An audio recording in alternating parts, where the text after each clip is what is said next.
I'll call the meeting to order. Please rise for the Pledge of Allegiance.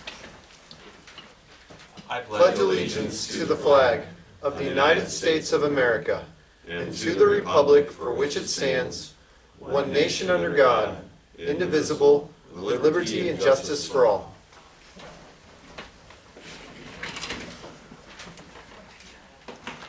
This is an open meeting of the Seward, Nebraska governing body. The city of Seward abides by the Nebraska Open Meetings Act in conducting business. A copy of the Nebraska Open Meetings Act is displayed on the north wall of this meeting room facility as required. Disclosure of meeting recording processes is posted in the meeting room. A participant sign-in sheet is available for use by any citizen addressing the council. Presenters shall approach the podium, state their name and address for the clerk's record, and are asked to limit remarks to 5 minutes. All remarks shall be directed to the mayor, who shall determine by whom any appropriate response shall be made. The city of Seward reserves the right to adjust the order of items on this agenda if necessary and may elect to take action on any of the items listed. Please call the roll. Beck. Here. Colterman. Present. Streisand. Here. Camper. Here.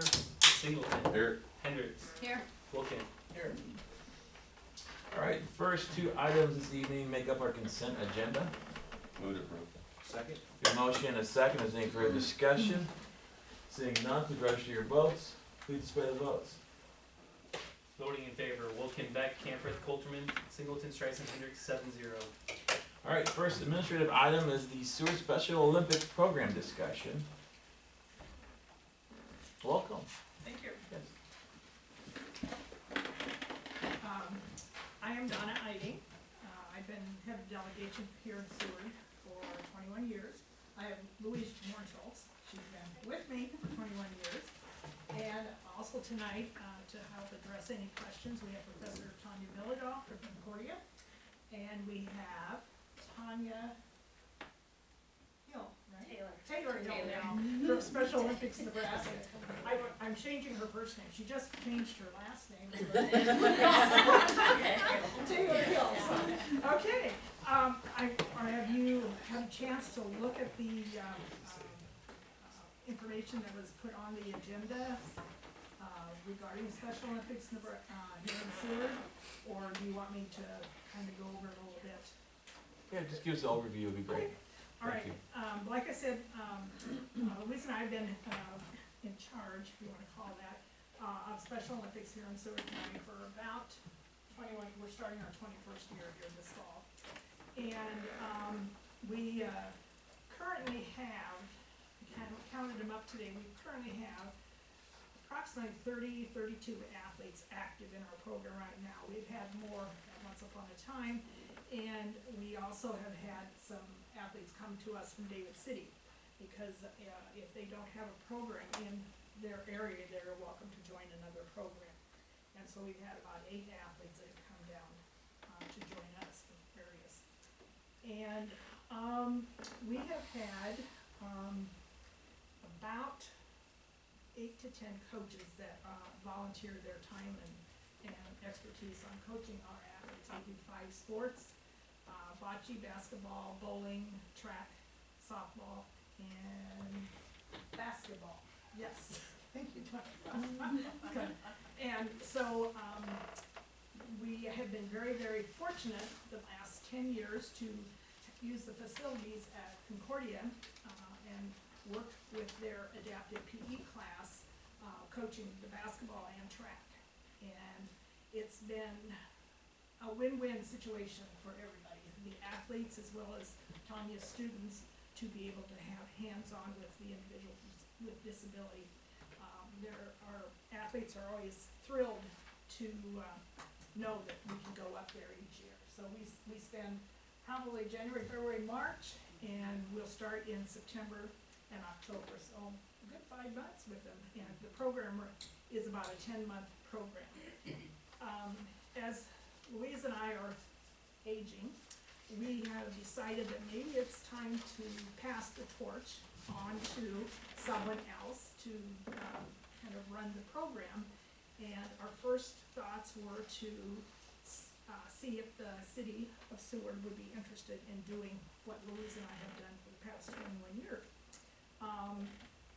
We know that the city of Seward is always going to be here, but we don't know that we're always going to be able to find volunteers like Louise and I that are gonna be as committed and dedicated to the program. And so we're hoping that the, city would be able to step in and monitor that and do all the paperwork. I did include, the hours that we put in, and this was just kind of a rough estimate. We have about, I figured out for myself about 246 hours per year for this program. Louise has about 217. Now, some of her hours are duplicate hours of mine because the head of delegation here in Seward, we've always attended the practices. The practices are in the evening, except for bowling, and they're in the afternoons here at Seward Bowl. We have 8 weeks practice per sport, and it goes fast. The athletes truly enjoy it, and always look forward to it. Competition is a big thing for them to participate in, and they get pretty pumped. All practices last, about an hour and a half. Bowling does last 6 hours, mainly because we've got so many athletes with the limited lanes that we have here in Seward County. So on Monday afternoons, Louise and I are usually there from 12:45 to 5:30, and with about an hour break in between sessions, because we usually have about 25 athletes that bowl. And some of them can't come at one time, but they can come at the other time. Then bocce would be our next longest practice session, and that's 2.5 to 3 hours. And again, it's because of the number of athletes we have, so we want to spread it out a little bit so they actually get some quality practice time. Let's see, what else can I share with you here?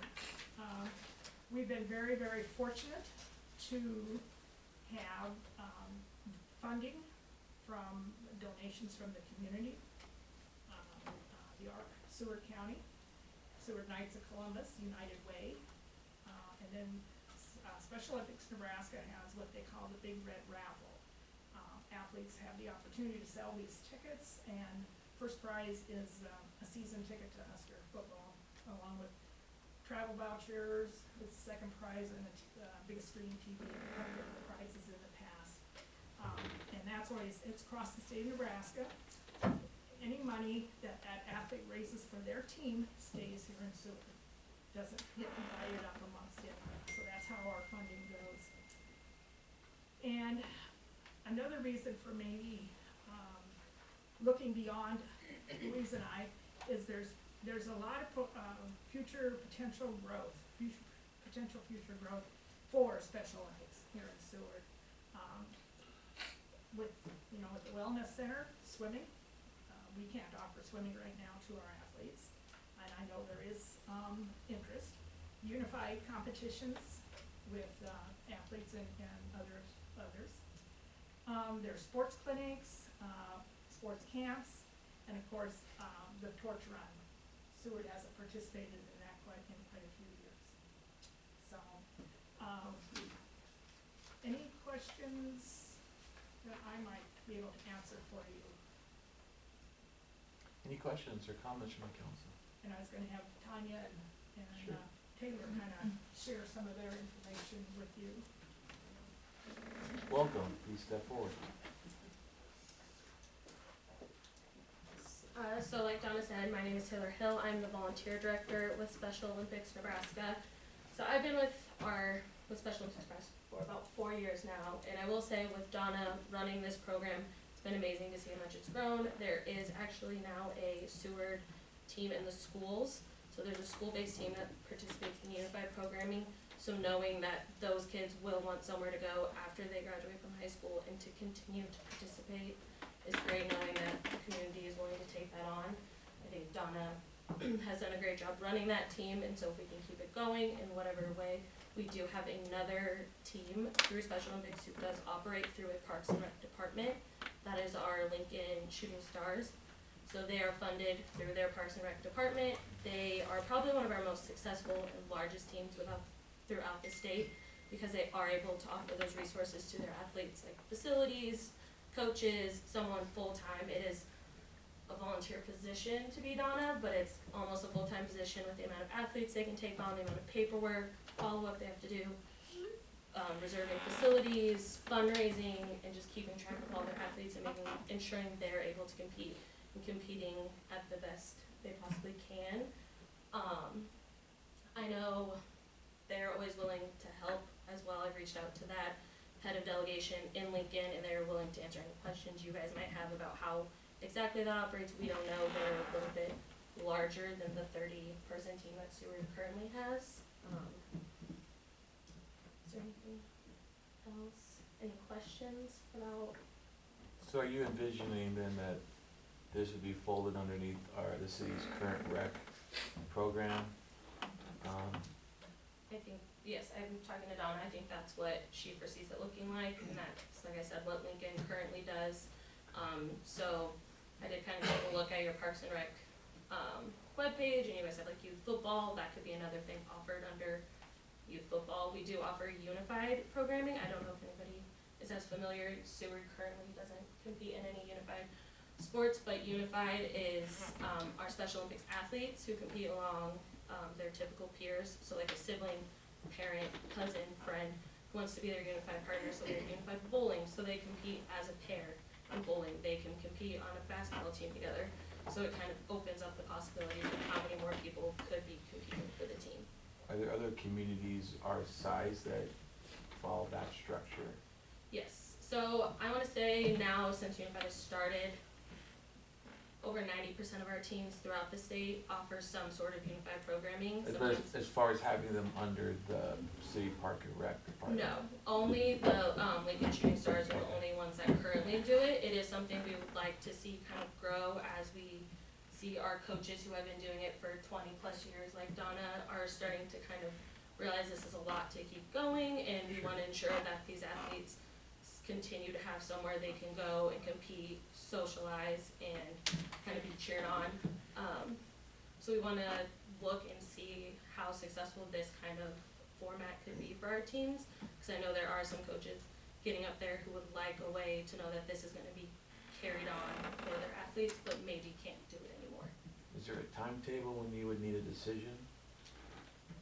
Not me, it's up to Donna.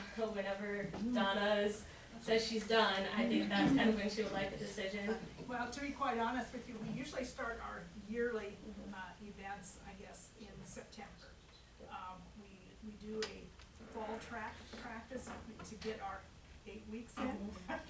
Because in the spring, we can't get our 8 weeks in because we're doing basketball and of course the availability. So we usually call mid-September our start time, and that's when we go up to Concordia and do about 5 to 6 weeks of track practice at Concordia. And then bowling also starts in October, and we run that through November. The reason I take December off, hopefully it's okay. Yes. And so then, and then we pick back up in January with basketball, and that runs through March. So, yeah, it's just kind of a, Yeah, I can say a typical year for Special Olympics events is we have our 4 state games. So our winter games are typically early January, February. Then we have our spring games, which are early April. Then mid-May we have summer games, and then fall games is actually this coming weekend in Lincoln. And then we do offer flag football and soccer as a state event. We have equestrian as a state event, which is in September. And then we also have school-based programs, which the Seward has a team that participates in those as well. And so in order to compete at any of those state events, our athletes must compete for practice for 8 weeks leading up to the event in order to qualify. And they also have to be up to date on all of their medicals. They have codes of conduct and waivers they have to sign in order to compete with us. Ellen, real quick, Ellen first. What is the Seward annual budget? What are your revenue sources? How much is coming in revenue versus your expenses each year? So most of your income comes from fundraising, correct? So any team can do any fundraising they want for their money, and that money goes towards travel, uniforms, food. Some people like to throw a end of the year party or season party for their athletes, but most of all of our teams money comes from fundraising, or donations. Just in this, information that Derek put out there for the agenda, for instance, the cost of bowling per season is, average is about $1,300. Do you have a total cost though, I mean, just bottom line, what does everything cost in a year? Per year, it varies, because we know we're gonna have bowling, practice, and we have to pay for the bowling practices, we know we have that. Uniforms, we haven't bought, basically, since, we bought some here and there, but, we haven't bought any big purchases since 2017. Equipment, we did purchase some inflatable bocce courts this year, and we were able to use the Cattle Athletic Training Center, to practice on turf, because that's what we now compete on, and, that worked wonderful. And so that was $3,600 that we had to pay, what we don't anticipate, but per year, it's hard to guess. Depending on what we have to pay for uniforms, we don't know. Our equipments were pretty stable on that, I think. It looks now. like approximately 3,000 to 5,000 a year if you add all that up and average it out. I mean, it kind of depends. That's on high, probably. For the entire program? Yeah. Every single sport, fine. Yep. Because what happens is we get donations from the community, for Special Olympics, designated for Special Olympics. But yeah, probably, the 5,000 is probably upper limits, I would guess. And your donations cover everything you need? Yes, Thank you. yes, they do. And if you were under the city, would that fundraising arm still be raising funds? I assume it doesn't just like show up. There's usually an event That that's would be- coordinated and. Primarily, it's the big red raffle. So they compete in Big Red Raffle, and like she said, 100% of the proceeds from that go to the team that raises it. We also have Plunge, and so there's always one in Lincoln every year. And so people are able to donate money to a team if they would like, or to an athlete. That athlete can donate that money back to their team as well.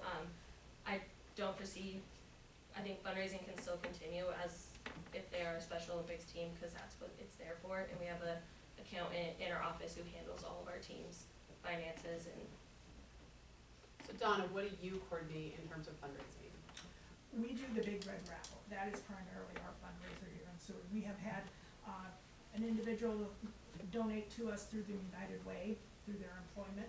We've had one or two individuals that have donated to our team at Sony for polar plunge. But honestly, our Big Red Raffle has been our biggest fundraiser. And I know you put hours in here, but remind me, related to the raffle specifically, how much time and effort does that take from you? Oh, actually, not that much. Okay. We get the tickets from Sony. I do, and granted, I'm an older person, so I'm not real good with spreadsheets and all this kind of stuff. I'm sure someone can just sit there and get it done. But, so I do my longhand sheets of keep track of the tickets, distribute it to the athletes that wanna sell them. I do encourage that from here on out, that maybe it's suggested to the athletes that they should sell a minimum of so many tickets. Because quite honestly, we've had probably less than 5 to 6 athletes that have actually sold tickets. And I know that they can be sold, yeah, so it doesn't take a lot of time to do that. Mainly just to distribute your tickets, keep track of the tickets that come back in, keep track of the money, and send it out then at the end of October to Sony, or mid-October, whatever, to Sony. And, it's not a big deal. And I wanna emphasize that Louise and I aren't interested in jumping and running, if you wanna say that. I'm more than willing to help out, for an entire year to kind of walk the next person through every step that we have to do for Sony. and show them what the paperwork, because that can be quite involved. And again, if you're a computer person, it's probably a piece of cake, but. Sid, oh, Go sorry. ahead, no, go ahead. Sid, She asked my question. okay, so back to Ellen. Would you envision the city doing your job or hiring a person to do your job? Yes. So the city would, well, you're a volunteer and thank you so much for many years of a wonderful service. We would be incurring the cost of probably at least a part-time employee. I would guess, unless you volunteer for the city, you know, type thing, I don't know what your, you know, what your rules and regs would be, but yes, if we need someone that's going to coordinate all of this paperwork, all of the, you know, gathering the coaches together, submitting information to them, to the athletes, et cetera, and et cetera. And we've been very, very fortunate to not have problems looking for volunteer coaches. You know, we've had some coaches that have been with us 10+ years. What was your experience of looking for a volunteer coordinator? Did you talk to families or? No. Special Olympics Nebraska, in some of their, leadership conferences, you know, one of their presentations was, what next? Who's taking over after you're no longer there? You know, and it kinda got me to thinking like, okay, you know, I'm getting older, and Louise and I mean, we put our heart and soul into this program for the last 21+ years, or 20+ years. And it means a lot to us, and we don't wanna just walk away from it, but we also realize that someone needs to step up and do this in place of us, and we want someone that's going to be there forever. Yeah. And the city of Seward will be there. And most of our coaches are family members, parents. It's rare but nice when we do get people just from the community who wanna be involved with our athletes, who have the expertise in the sport that they wanna coach. But we will accept anybody to be a coach, and through Special Olympics Nebraska, we offer trainings in any sport that people are interested in. There is some certifications and paperwork that has to be filled out, but then we do provide that training so that they're qualified, because teaching basketball isn't always, or coaching basketball isn't always the same as coaching our athletes. So we like to give them that specific training and working with our athletes directly. So your challenge is looking for someone that you know will always be there for a longevity. Right. Maybe not the same person, but the same, it was gonna be there, so that, you know, whoever would step in after that, you know, you would advertise for or whatever. City would probably have more of an outreach than possibly Louise or I to, you know, contact Special Olympics. In our one program in Lincoln, it is a full-time position. Her job as the HOD for her team is a full-time position, and they've grown so much as a team because it's easy for them to find facilities. They can offer the most sports because they're run through a parks department. They've had to hire a second person to help run the program because it just keeps growing, because they're able to sustain the growth that some of our teams just can't, because they can't find facilities, they can't find the help, they can't, whatever it may be. Does the Lincoln teams rely on fundraising and private donations as well? Yes, yep, so they, do our Polar Plunge, they participate in the Big Red Raffle. Big Red Raffle is definitely one of the biggest for all of our teams across the state in raising money. But in the Lincoln model, do those funds don't go back to the city? In that case, they're utilized for the individual teams as they kind of see fit? Yes, so as far as I know, I can always double check or give you her information if, you would like it. I think whatever their team raises is allocated. I don't know if any of that goes towards paying Carrie's salary. She never mentioned anything, but I know it stays within her teams through her parks department. Unfortunately, Carrie wasn't able to be here, or a representative from Lincoln Park, to help maybe answer some of those questions, but on the information that was provided, there is a sheet, I think, clear at the end, that has her contact number, information, email, so forth and so on. She's a neighborhood center director. Uh-huh, yep. So if I understand correctly, for this evening's purposes, they wanted to present to the council their proposal. At this point, if you have a need for more information, I would make that request now, and we can come back to this later. If you like a specific proposal drafted, by administration for moving forward. You can also direct us to do that as well. We would just ask for some guidance, don't just say draft a proposal. So we kind of know what direction the council would wanna go with that. Did you wanna add Would you something? like to hear from Tanya at all? Yeah, I yeah. think so, Would you just like to to come see for- yeah, come how ahead. that partnership can. I just wanted to make sure that Special Olympics got their full floor. I would like to talk a little bit about the impact that it's had on Concordia University and the students. So I've been teaching the HHP 471 class for 4 years now. This will be one of my 5th year. And I would tell you that it's one of our most requested courses from our juniors and seniors. As part of being a student at the university, if anybody has family members or children, I have a child that's there right now, they have to do anywhere between 20 and 40 hours of community service of some kind, okay? So they're requested to do a number of field experiences, community service through the university, whether that be go up to the school, maybe global work, Christian work, whatever that looks like. In this course that we have, our students actually come in and they coach the Special Olympic athletes.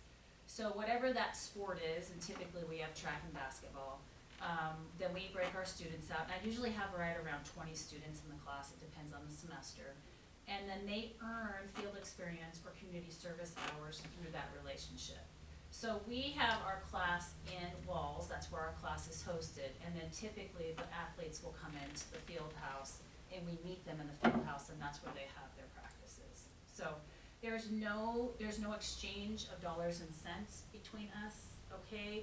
What we do is we think it's a growth experience for our students, and I would tell you, while I think most of the students would say that I have an okay class, their favorite experience is definitely coaching the athletes. I actually have had students come back to me and ask me if they can come to practice the next semester because it's been so beneficial to them, and not because they're earning community service hours for that extra time.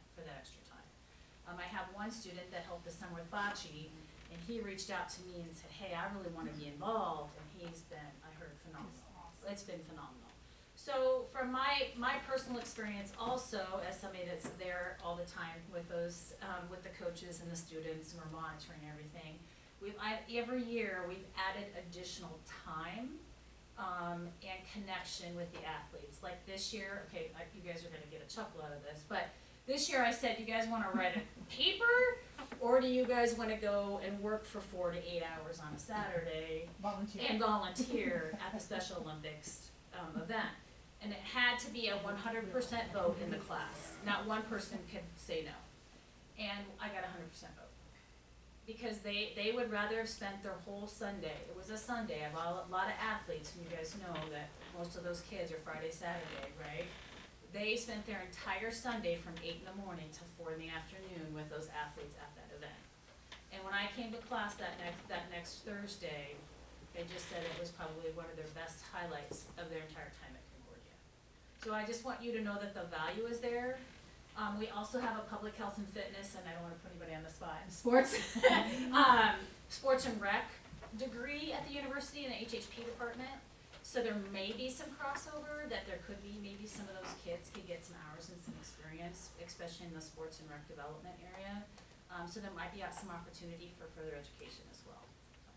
Any questions from me?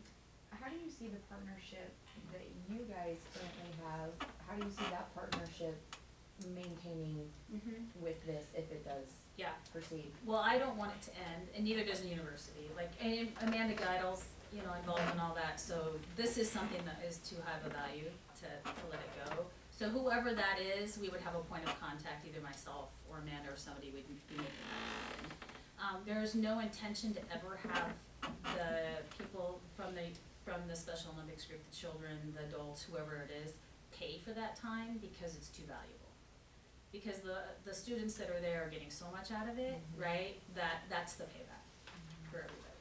So there's no intention of not being able to use the facility. The biggest thing is that we have a busy field house. You guys know if you try to walk over there, you go to events over there, right, we have a busy field house. And the gym, the PE gym. It's just make sure we're managing that. And every semester in advance, I send a message off and say, okay, what do we have going on? What's our start dates? Here's fall break, here's all the things, and then we build our schedule. So we'd like to keep it as strong as possible. I would like to see it grow, personally. I can see there, and I would tell you that our team in the HHP department would probably like to see that, but it's really dependent on many things. Yeah. So the students who are participating with the Special Olympics, they're in a class, this is an actual class that they should pay for and get credit for, and then the volunteer hours Go are. towards their community service for graduation. Okay, but otherwise, there's other elements to this class besides. Yeah, it's a 3 credit hour class, it's adapted physical education, physical activity. It's 3 credit hours, it's an upper level class, so usually I have juniors and seniors, most of the time they're on the cusp of being a senior, or they're getting ready to graduate and they need the community service hours, right, yeah. And so lecture, tests, all the things, yeah, and this is part of it. Comment, I think it's a great idea and a great opportunity.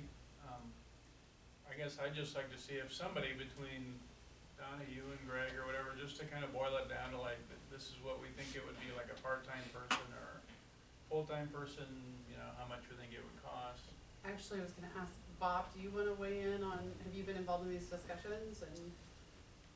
Adam, the assistant, has been talking with Donna and stuff and working out with the cattle bank and stuff, and we've been talking, and we've talked to Greg on several occasions on it.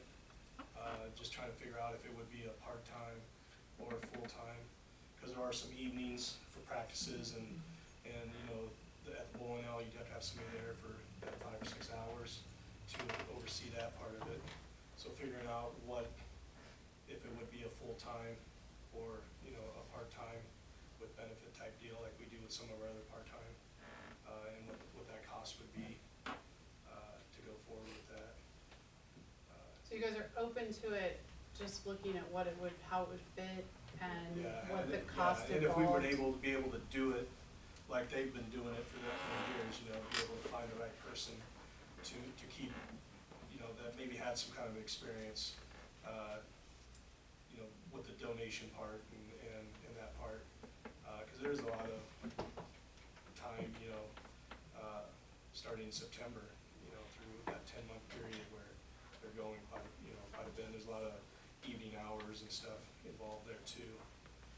So just trying to figure that out, how you would do that. Is it a salary or is it, you know, hourly? There's gonna be a lot of overtime, that kind of stuff that we have to figure out. Would it be potentially, because there are 2 people doing it with some overlap hours, but that would require us to hire 2 people? Yeah, and that's what that's kind of that question that we don't know.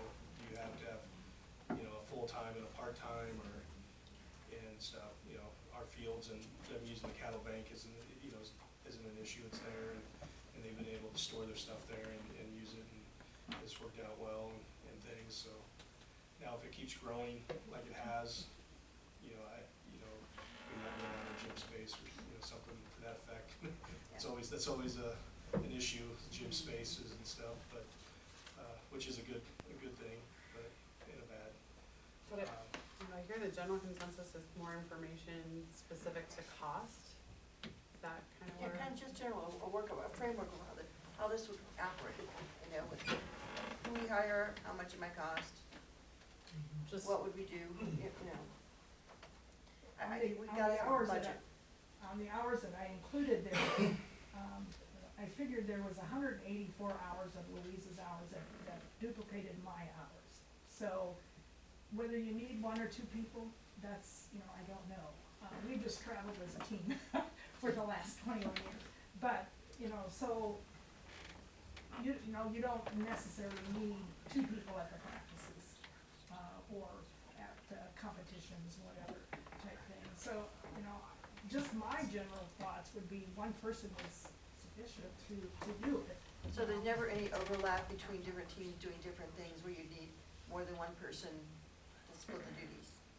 There's some overlap, but I think most of our teams, it's just days, so some will still be in like basketball season and bowling season at the same time, but they practice on basketball on a Thursday and they practice bowling on a Friday. So there's overlap in the sports, but most of, like, all of our teams run into that where they have to practice more than once a week for multiple sports. It's a scheduling thing. Yeah. Yeah. I think in the concept, generally, I'm supportive of it, I just want more detailed information about what it would look like, and then if it's something we'd be able to incorporate into our current programming, we'd have to consider all the aspects of it and the cost. Agreed, and we also have to consider, can we get it into this year's budget going for next year? You got to go quickly. Because it's just gonna be a guess to do this level of research. I think the one I would like to talk to myself is Carrie and Lincoln Right. and have a discussion about that, but Well, and Donna, how soon are you wanting to hand this over to? Well, it's basically whenever, the city, if they're interested, wants to do So it it. wouldn't have to be this year necessarily. Not necessarily, no. Okay, but you, No, not necessarily. I was just wondering where you're at. Yeah, next year I'll be 72, so we are aging here. But, no, not necessarily. It's, we don't want you to make a really quick, like I said, Louise and I are not going to jump and run, this program is too important to us to do that. When we wanna do it right. Right, not exactly. rush into it too. And so, I guess my thoughts are, as long as we, have an interest here to do it, we'll work with you. I'm available, Yeah. Taylor sorry, did you Yeah, change? Change my name again. Change Yeah. your first name too. Taylor, I'm sure, will come Yes. back out again, to sit down and discuss more. Yeah, we're always more than happy to sit down, provide you any extra information, kind of give you a better idea of the amount of paperwork that goes into that Donna and them have to keep track of for their athletes, for their coaches. If you do take on Unified Partners also require things expire, renewals, so there's quite a bit of that on top of practices and everything else. Well, it's a wonderful and important program, and, I know it benefits so many people, many ages, and I wanna see it done correctly, so more information. Yes, yeah, more than happy. So Taylor, can you give the rest of the council kind of an idea of how many full-time employees you have at the state office? Our for- state, yes. Yeah, So, versus how many volunteers that are on the state? so at our state office employed, we have 12 people currently, 3 people just helping run, our Unified Schools program, because schools, we have over 200 schools throughout the state who offer Special Olympics Unified programming within the school. And then we have over 105 teams throughout the state from Omaha, West Point, Shatter, and Scottsbluff. All of them have different needs, different athletes, volunteers. That is so hard to gauge, especially with COVID, kind of taking a lot of people. I'm finding as we've gone back into the full swing of competitions, we have a lot less people willing to volunteer and donate that time as well, so we do rely heavily on parents' involvement, siblings, but we have over, throughout a year, 700 volunteers for our multiple events, school-based events, coaches, Unified Partners, because Unified Partners, we do consider volunteering. And how many athletes do you serve for the whole We state? serve over 6,000, so before COVID, it was 7,800.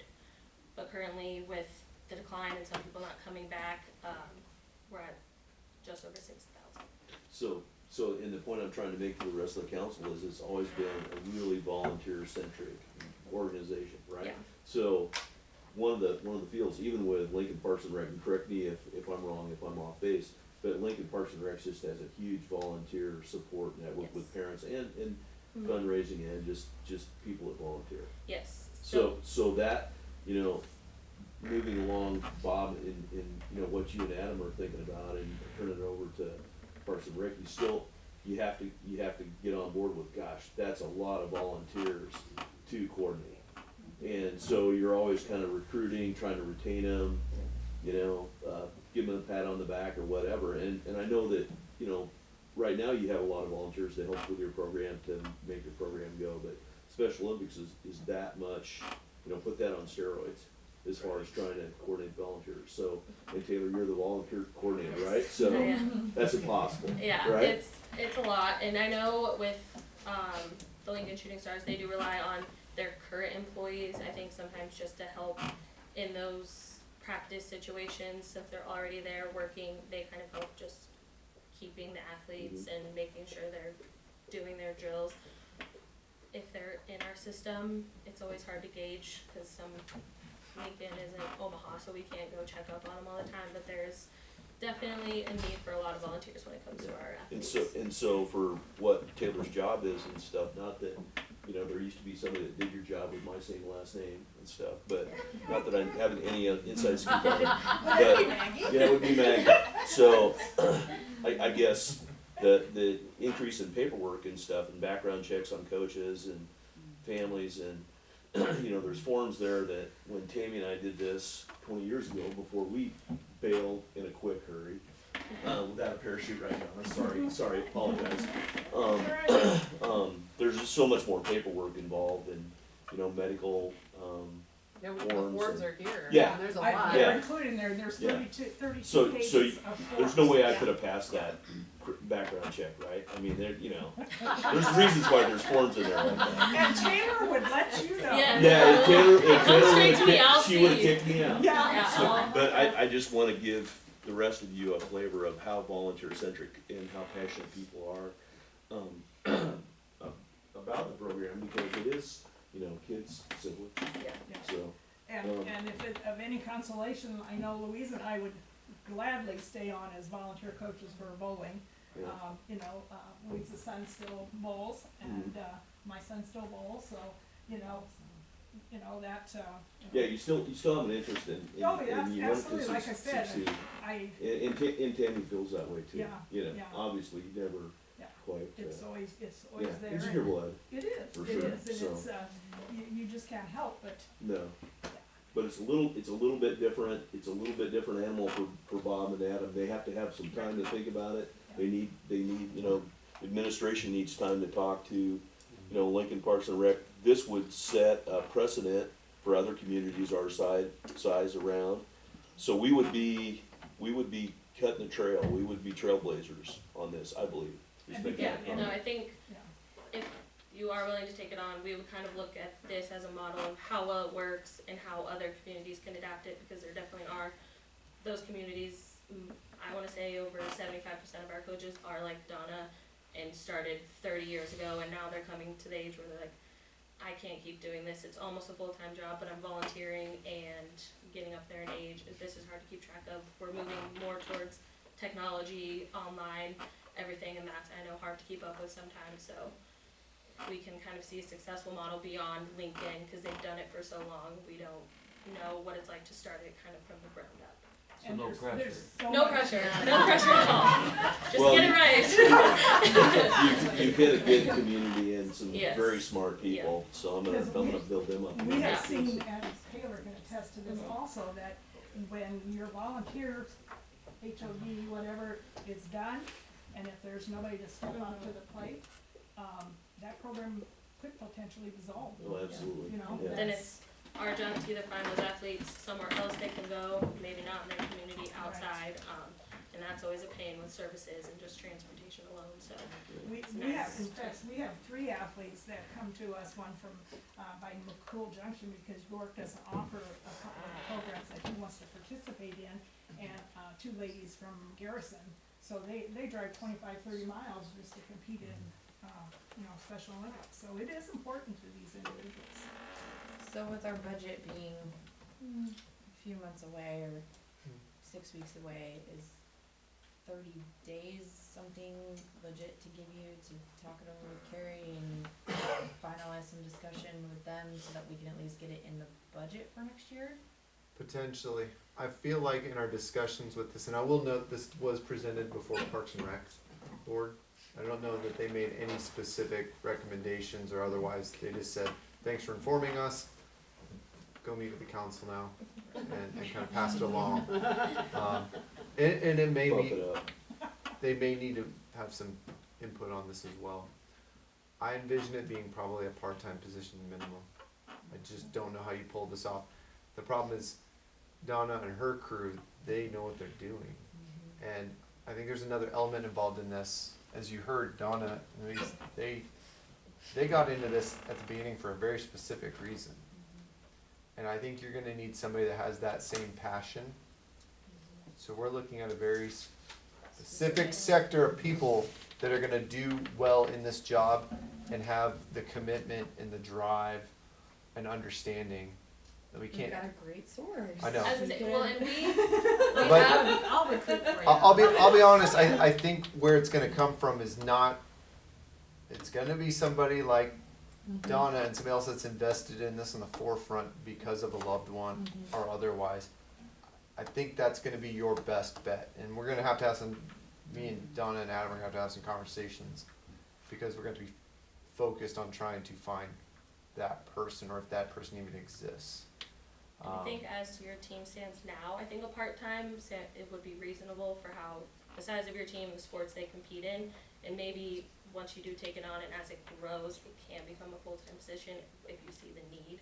But we also have developed, like Special Olympics Unified coursework, that we introduced in Peru through their college students, and taught them about unified sports, Special Olympics, how to coach, get them certified so that become certified as a coach through taking that class. So if that's something, New curriculum. yeah, a new curriculum, just a new class in general, if that's something if the university would be willing to Yeah. take on, then that's another way Yeah, to there's, maybe get more.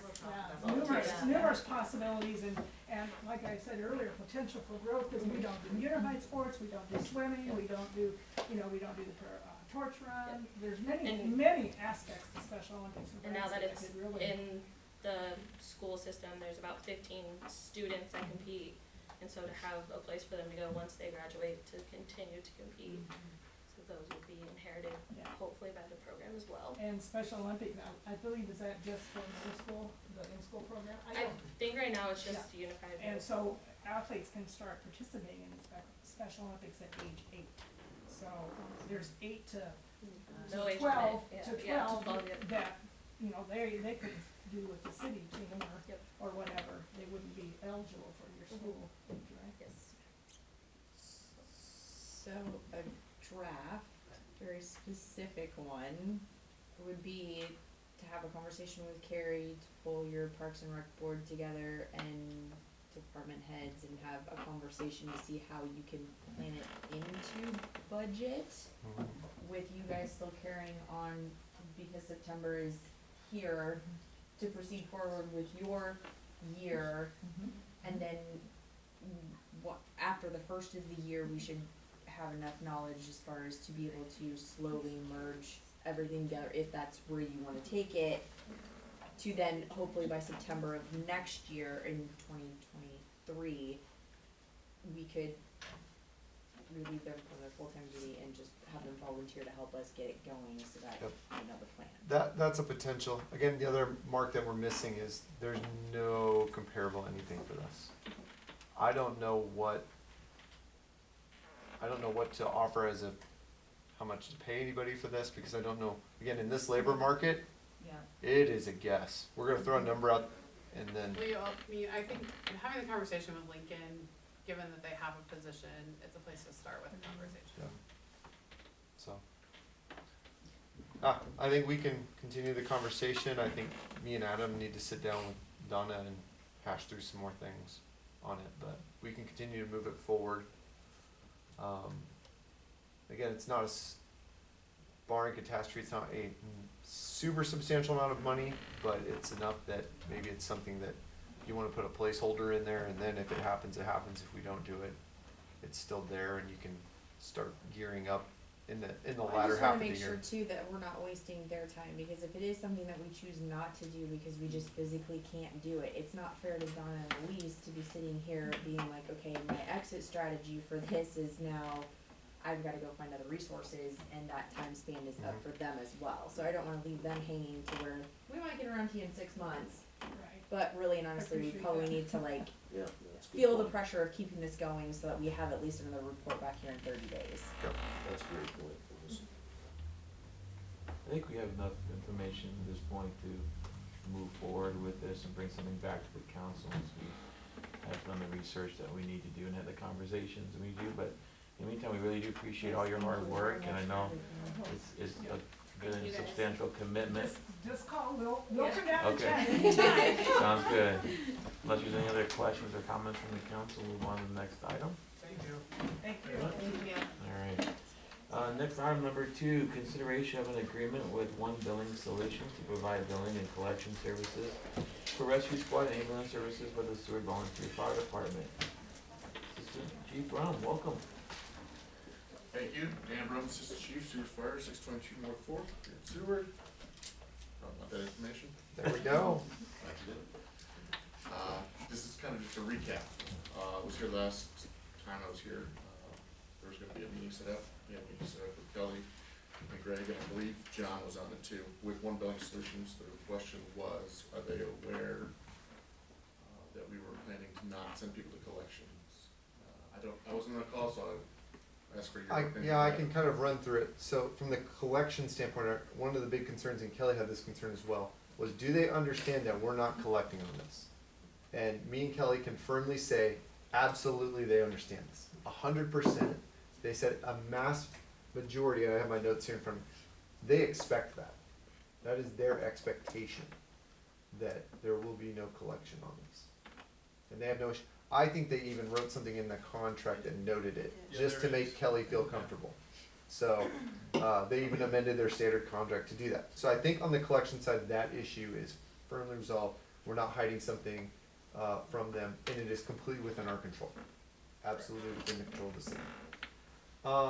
There was a question about balance billing. They do balance billing. So if something is not, with Medicaid, Medicare, it's just covered because it's being submitted that way. It would only be in an insurance situation. Insurance only paid partial. Again, part of the partial is considered part of your deductible, so you would always have some sort of element involved in that. And Again, then not subject to collection. not subject to collection. And so there is balanced billing. Again, 2 bills are sent and then they're done. So, that is their standard procedure. We determine collections. Let's see. I'm just looking through my notes. They do have a projected revenue. We stuck it in for this year. We're estimating 350 to 380,000 based on our call volume. I think that's they try to be conservative. Again, you also have to balance the stuff that's not being collected upon with, I think they used a Medicare base Pricing level. range, yeah. So, assuming that they were just all Medicare calls. Right. So they reimburse you what Medicare's gonna give you and that's it. And so So then it's definitely low. So it may be, Medicare will be the lowest. so, And Greg, do those funds go to the general fund or to the fire department? Fire department. no, Well, hold Well, on. it's gonna go, Everybody gets out of control on this and I'm just like, what the way Nick set it see up that is, posture right there? the way we set it up, and this comes from the administration and the mayor and talking to the fire department. Our recommendation in the budget will be that it goes into the sinking fund Yeah. for the fire department. It's accounted for. You can see every dollar in from One Plus Billing Solutions, and you can see every dollar out that goes towards essentially what we've talked about. And there may be some other things. Again,